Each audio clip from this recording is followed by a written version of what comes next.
Bertempat di depan halaman Polsek Talang-Ubi, Kamis pagi, jajaran Polsek Talang-Ubi balik lagi rutin gelar kegiatan razia kendaraan bermotor yang melintas menuju kota Pendopo maupun keluar kota Pendopo Talang-Ubi.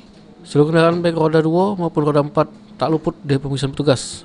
Petugas pun mengisi kelengkapan kendaraan motor baik surat menyurat, SIM, pecah SIM, STNK maupun kelengkapan lain pecah helm bagi roda 2. Razia dipimpin oleh Kapolsek Talang-Ubi Kompol Suadiman. Petugas berhasil menjaring setidaknya 20 motor sama 15 mobil yang melanggar kelengkapan motor, yakni untuk motor dominan para pengendara motor tidak menggunakan helm serta mobil dominan tidak punya surat izin mengemudi. Kendaraan terjaring langsung diamankan di halaman Mapolsek, terus para pengendara langsung ditilang.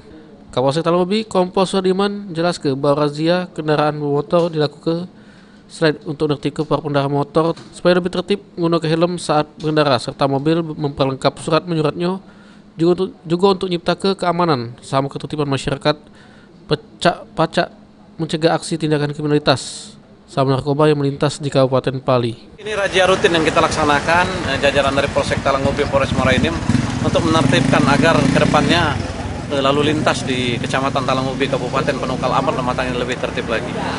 Dari hasil razia ini banyak kendaraan 30 kendaraan roda 2 yang kita amankan, tidak dilengkapi dengan surat menyurat. Kemudian ada berapa truk yang kita amankan juga. kita sanksi apa? Sanksinya apa? Ditilang.